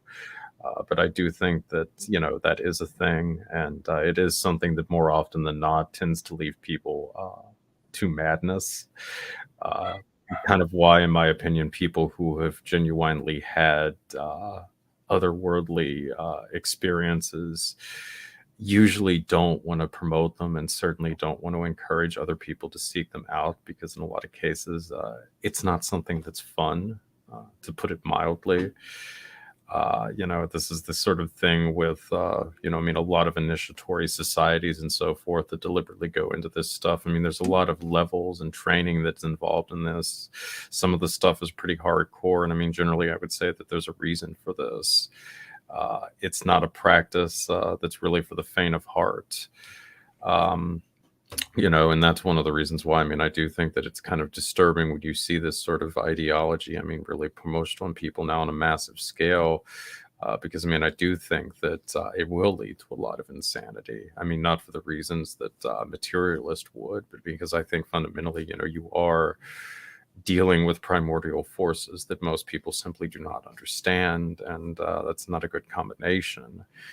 But yeah, I do think that there is something to it, but it's probably something that we should not be celebrating, to put it mildly. And is that, why? What is your, and I just have to say that it's, why? What is your belief on that? Why shouldn't we be celebrating this? In a nutshell. Because it can drive you insane. Insanity. But according to who? Well, I mean, you could look at something like Discordianism, okay? This was probably a religion that was like started totally as a joke. I certainly don't believe that Carrie Thornley and Greg Hill saw Eris in 1958 at a bowling alley in Southern California, for instance. But you fundamentally go out and you create a religion of chaos. That was the stated purpose of this. And what starts to happen to these people over the years? Well, Thornley gets dragged into the freaking JFK assassination investigation of all things. He intersects with the process church of the final judgment. He starts to wonder how malleable reality really is and whether or not he had been subjected to a CIA experiment. And eventually he loses his freaking mind. And this is what happened to a ton of people who were involved in Discordianism. If you really look at the histories of almost all of the early Discordianisms, Discordians, it's not pretty. I mean, almost all of them ended up with major substance abuse problems, histories of mental illness, broken marriages, broken families. I mean, I kind of think it goes back to the whole notion of staring into the abyss. You want to deal with chaos, well, you got it. And there's a lot of broken lives that attest to that. Or maybe is it just because that the subject in general attracts broken people? I think it's partly that as well. I mean, typically, in a lot of tribal societies, I mean, the people that were drawn from shamans to the shaman practices usually were outsiders, people who were unusual. I mean, I do think that, fundamentally, I mean, it's probably something that's not necessarily going to appeal to, a quote unquote average person, probably somebody who is more predisposed to arcane interests and lifestyles and so forth. I mean, there does seem to be a lot of precedent for that throughout world history.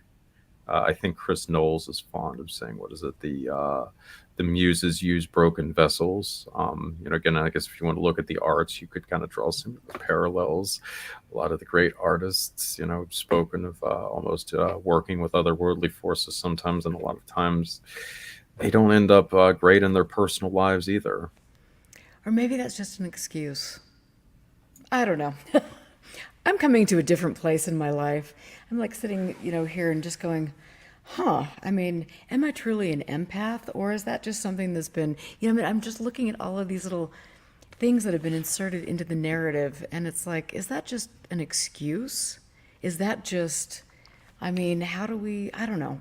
Anyway, thank you for letting me think out loud in front of all of you, but I don't know. I'm just coming to a different place in my life. And so I've got 2 questions in the chat, and I'm sorry that I've been slacking on my duty, but Alvaro would like me to ask both of you, why do you think ufology is so embraced with far-right beliefs?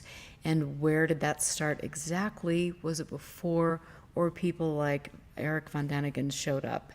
And why has the government embraced it? I think right-wing ideology is probably in an absolute minority in ufology in terms of extreme. I mean, if we're thinking about extreme racial ideology, it's probably in a minority. I would say that the majority are probably sort of left-leaning liberals, but there is certainly a strong contingent of right-wing / white supremacist people in ufology. And probably this is a process that kind of has played out since, the interest in Nazi UFOs in the post-war environment, maybe with Adamski's Nordic type extraterrestrials, Venusians. Sorry, my dogs. Space Brothers. Although like the Space Brothers were often seen as kind of a communist element, and the FBI took some interest in that. But to the extent that it's a racial thing, that the aliens are white, that could have been sort of another thing injected into the stream that fed into right-wing interest in ufology. And then, of course, we got von Daniken and his ideas, which are definitely have got a racial undertone. And then the sort of government conspiracy / Illuminati trope coming into like the 1990s, late 80s, 1990s with Cooper and others, who are not always themselves white. I don't think Cooper was a white supremacist as such, if I'm not mistaken. Although I think he did affiliate himself with a separatist militia. Maybe. Yeah, but I don't think he did actually. He was, in fairness to Bill Cooper, he was usually really quick to call out a lot of the white supremacists. Yeah. And, if I'm not mistaken, he was also married to a Taiwanese woman for several Okay. years as well. So yeah, he was many things, but he definitely Right. was not a Nazi. Right, and he also came out with this conspiracy theory that the U.S. government engineered HIV to target blacks, Hispanics, and homosexuals as like I don't know for what purpose, but that would go against like the sort of depopulation or what's that trope nowadays from the alt-right, like the replacement theory that white people are being replaced. That would sort of go in the opposite direction to what Cooper was saying. If non-whites were being, targeted by the U.S. government with AIDS, HIV/AIDS, but actually that was a Soviet KGB invention. Ironically, the trope about the HIV as an engineered weapon was actually Thomas Rid in his book about disinformation actually talks about this. He's got a chapter on the KGB operation, which was like trying to destabilize American prestige in the third world by planting this story. But anyway, coming back to the right-wing aspect, so like these ideas about the Illuminati as well. The Illuminati is a kind of jab at the Enlightenment, because there was an Illuminati group in Germany which was sort of trying to spread Enlightenment ideas.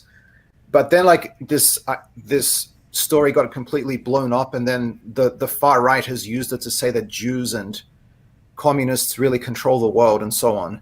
So this kind of world government, deep state, Illuminati, Bilderberger, whatever you want, conspiracy theory is also played into the right-wing conspiracy trope, which has got aliens as well. Then we've got like the underground bases, which is again logistically ridiculous, but a lot of people believe that. And this also sort of gets into the a lot of the stuff that Nicholas Goodrick Clark talks about in Black Sun, which is legends about Atlantis, Lemuria, Hyperborea, and so on. And there's often an extraterrestrial element there as well. Sometimes the Black Sun is itself seen as like the center of the galaxy, and it's emanating some sort of spiritual energy which will activate, the Aryan spirit, and then there's going to be another race war or something like that. So I think it's sort of something that the right-wing trope within ufology is kind of played out over decades, and it's become more and more congealed around a certain core set of ideas. But I think it's still in an absolute minority in ufology, but it's still, it's sort of hardened, if you know what I mean. So even though it's a minority, it's kind of like congealed into something more extreme. Wow. That is so interesting. And so, I mean, Steve, what are your thoughts on all of this? Well, I mean, yeah, I definitely think that, the kind of racist element was always baked in, essentially. I mean, going back to George Hunt Williamson, was there with Adam Nensky during his famous sighting. Of course, he had worked with William Dudley Paley, the founder of the Silver Shirts, a famous, World War II era Nazi proponent. And certainly there was with Williamson. I mean, he became involved with some pretty extreme groups by the late 1950s, going into the 1960s, such as one of the variations of the Order of St. John. He kind of got involved in all those wandering bishop circles, and he also started to claim that he was the legitimate heir of the throne of Romania, if I remember correctly. Yeah. And then you also have Jim Moseley, whose father, he was a prominent general in the U.S. Army. I cannot remember his name, but I mean, he was also a major World War II era Nazi backer. But yeah, I remember one of my conversations with Alan Greenfield. I mean, he had actually told me that he had worked with Douglas MacArthur during the early 1960s and some of the UFO stuff that they were investigating. And Greenfield had even acknowledged that there was a lot of right-wing, far-right sympathies among the early ufologists. So it's always been there. I mean, I just think it's kind of become more open as the years have gone on, for various reasons. I mean, but certainly, we as a society are more, accepting of fascism now than we were during that era. So, I mean, it's a little easier to bring it out of the closet, I think, as well. In terms of like why government agents would be involved, I mean, this is, again, always been kind of the case. I mean, when you look at, especially, I mean, some of these more militant groups, I mean, these right-wing militias, which are usually, centered around like Christian identity theology. I mean, these groups were almost all set up by, ex-military men. And I mean, we're not talking about like privates and corporals. I mean, again, sort of going back to the really notorious sovereign order of St. John, the Shikshini Knights of Malta. When you look at the members of this outfit, it's general this, it's admiral that, it's colonel that. These were all very senior military officers, and this group was tied in to a litany of right-wing terror with various Christian identity groups, which again is an ideology in which white people are seen as the biblical Jews, and other people who are not white are seen as subhuman and demonic creatures. And it begs the question, why are a lot of senior military officers working with a lot of the nuts perpetuating these ideologies and going around blowing up black churches, or, trying to kill gay people and things of that nature? Well, there's a lot of interesting possibilities for that. When you certainly go and look at things that were happening concurrently in Europe with, Operation Gladio and the different variations, what were known as stay-behind armies throughout Western Europe. Again, the military and the CIA often worked with far-right groups in these activities because it was reasoned that they, along with the Catholic Church and the mob, were, if nothing else, at least reliably anti-communist. It's entirely possible, if we did want to have some kind of stay-behind network in the United States, the same kind of rationale would have applied. Certainly, again, if you were looking at, some of the UFO tropes where there is this sort of utopian, socialist theme to them, and you wanted to push back against that, especially when you did see a lot of that emerging, during the Occupy era and the Wall Street financial crisis and so forth. Well, again, you might think that the Nazi element would at least be pro-corporation, if nothing else. Thank you. Okay, and so I've got to, because we're getting ready to wrap up the show, which, I mean, this is just, there's so many things that absolutely fascinate me, I mean, with the subject, and I think that both of you are looking into areas that I absolutely think we need to look at, especially if we want to get into UFOs. We need to understand the landscape of things. But Shadowy Spectrums wants me to ask you, Luis, like, what is your interaction with Michael Horn? What was your interaction with Michael Horn? Michael Horn, I think, is I'm actually not sure, because at first I just dismissed him as a crackpot or a fraud, but I think that he could well be sincere in his belief that the Meier story is true. But I just don't know what to think, like what's going on in his head. But like, who's to say what's going on in Michael Horn's head? That's probably unfathomable. It's like quantum mechanics. You can't get to the bottom of that. But no, I mean, I had a spat with Michael Horn about recently, well, last year in sort of January, maybe a little bit later. He put out this series of photos purporting to show an F-117 stealth fighter over the Nevada test site. And he claims that Wendell Stevens was whisked back through time to photograph the maiden flight of the F-117. Okay. Now, the problem is that I went through this story, and initially, Horn was claiming that this was actually a previous story in which a Swiss Mirage jet was chasing a UFO, like one of the scout ships. but then like it was actually Wendell Stevens going back in time to view the F-117. But like there were so many logistical and technical problems with this, which I pointed out, that I wrote about this on my blog, and then Horn didn't like that at all. So like he was pretty angry with me, and he said that I was the fraud for pointing this stuff out, and that he's not an expert on aviation, so like who cares if he got some things wrong. And then I pointed out that, well, he should have just used the internet. If he claims to be an investigator, he can just like punch in a search on Google and get some basic information to come up.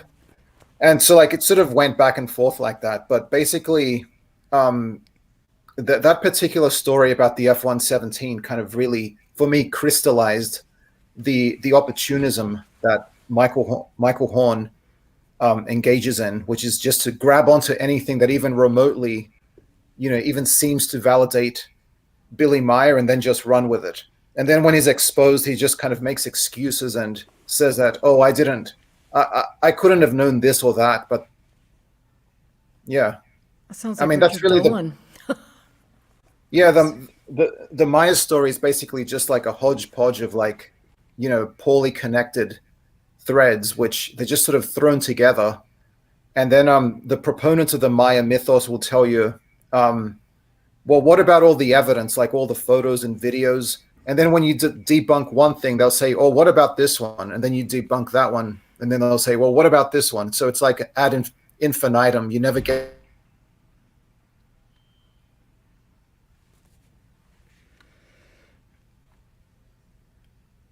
Right. And I think, I'm dying to hear more about like the Maya conspiracy trope. I'm not familiar with this one. You're muted, Erica. okay, I made it for almost 2 hours without, that's a miracle. It must be 2022, the seventh sign of the apocalypse, I tell you.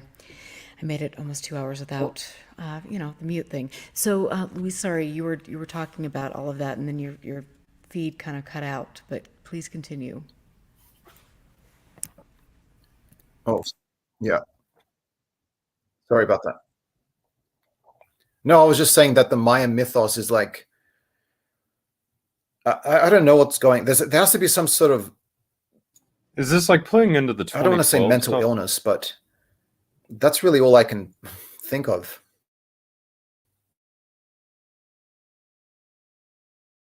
Well, and Wendell Stevens, I mean, from what I understand, Wendell Stevens was accused of some pretty interesting things, right, Steve? I mean, I'm not sure. I always find it fascinating when they bring the time travel trope in. I know what Jacques Vallee, I think, claims that he's a time traveler, for instance. I'm sure. Mm-hmm. Yeah, savory group of characters right there. Oh well, yeah. So basically, Billy Meier. I mean, you think that's just obviously what it is? Nonsense. And Michael Horn. I wish I was more familiar with this saga. It does sound quite juicy, though. It's something. Again, those the tall blondes, those Nordics, and all sorts of crazy things and different. Yeah, it's again kind of that cult type of thing. But at least you're back. So just kind of finish your thoughts about Meier and Horn, if you don't mind.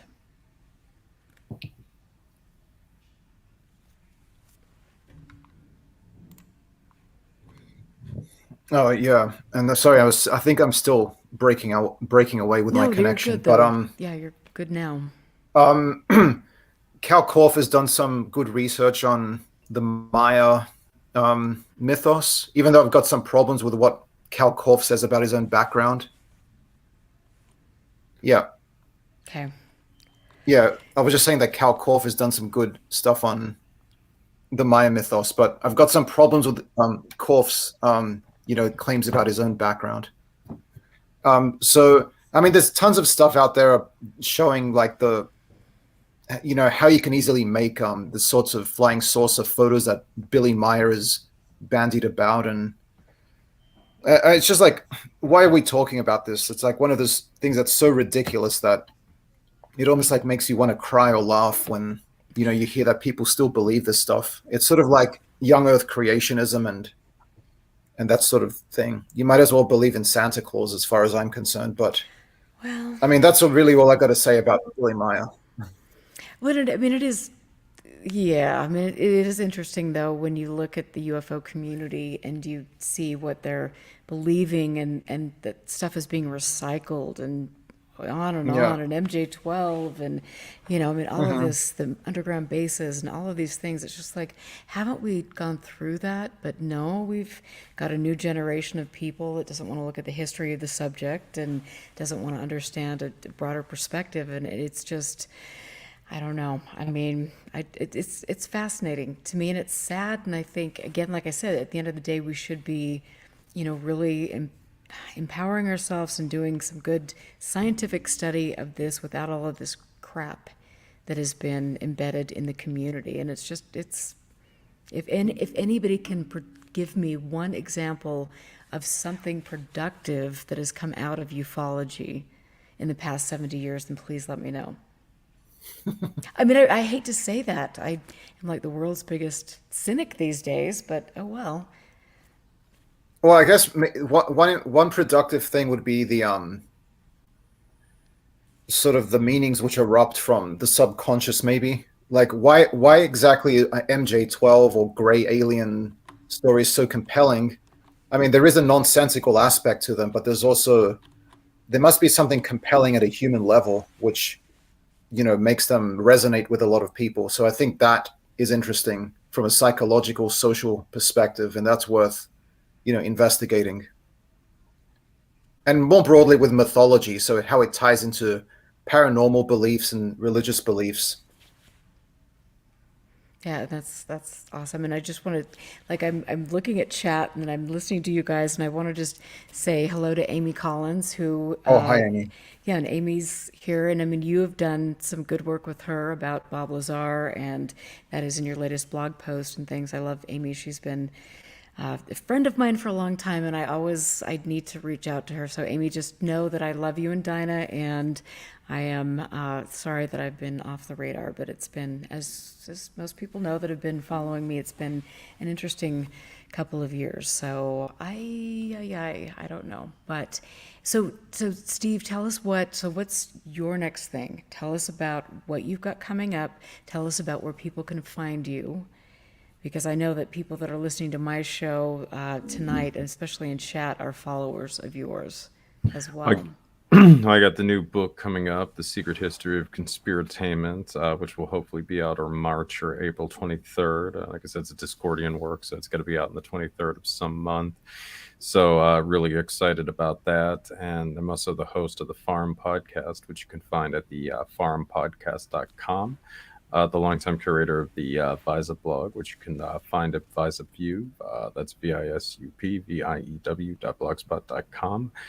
And I'm also the author of Strange Tales of the Parapolitical, Post-War Nazis, Mercenaries, and Other Secret History, and A Special Relationship, Trump Epstein, and The Secret History of the Anglo-American Establishment, Book 1, both of which are available on Amazon and at the Farm's official store, which is the farmpodcast.store. I love it. I love the way you talk. You are just so good. And I always love the information that you have. I mean, it's like I can just listen to you. And it's like somebody earlier in chat said, can we get a dictionary? Can we get somebody to translate all of these things that you're saying? Because it's just like you go and you've got so much knowledge, and it is absolutely astounding to me. And I've been glad that you've been in my orbit. And I'm glad that you came to Salt Lake, and I look forward to you coming back. Yeah, Soon. absolutely. Hopefully That can would be make it fun. out there this spring or summer. That would be good. I won't take you on a tour of Skinwalker Ranch. But I think, well, you didn't even go there last time you were here, did you? No, we didn't make it out there. We got to figure out a place we can go run out to, though. Yeah, that won't be it, but that's okay. Maybe we could pretend.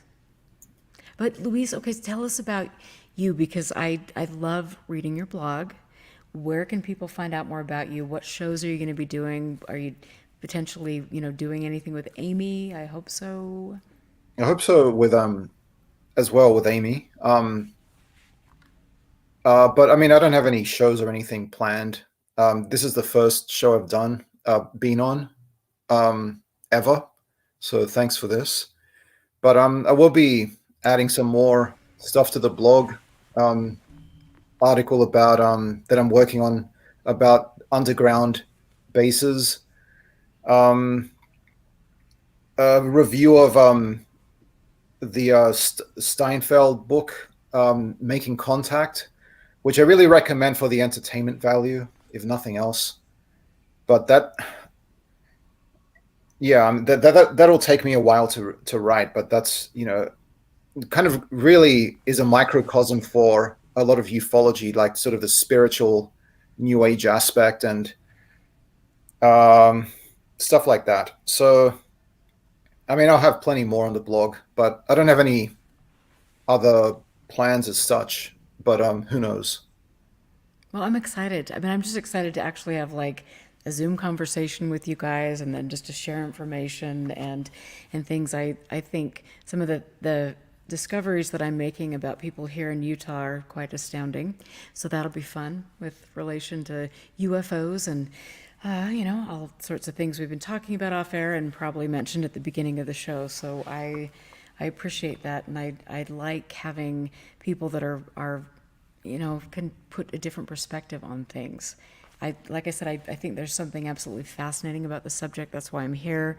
That's why we're all here. But at the end of the day, how do you weave through, all of this nonsense and all of the political and religious things that are taking place and the way that this subject has been manipulated? How do you weave through that to actually get to the truth about the phenomenon? I don't know. But who knows? This is what has made me age much, before my time. That and Skinwalker Ranch, but that's another story, as we know. So thank you both for being here. And I want to thank, Phil Leach. I want to thank Alvaro, Scott. Thank you, Scott, for making donations and all of the people that are, and Steve. I really appreciate you guys. I don't go out there and promote the shows shamelessly. That's not my bag. I should be better at it, but I don't do that. But I want to thank Shadowy Spectrums for doing that, and I want to thank Mario for being here behind the scenes pretty much since I started the show, way back when. All of the people that send me messages of support and donate to the show and my archiving, I appreciate all of you very much. So I love this. I'm back. I took 2 weeks off, and the best is yet to come. So, stick around. I will be back here on Friday night, and thank you both for being on the show. Have a wonderful weekend. Enjoy it. You too, Erica. Okay, I'll see you guys. Thank you.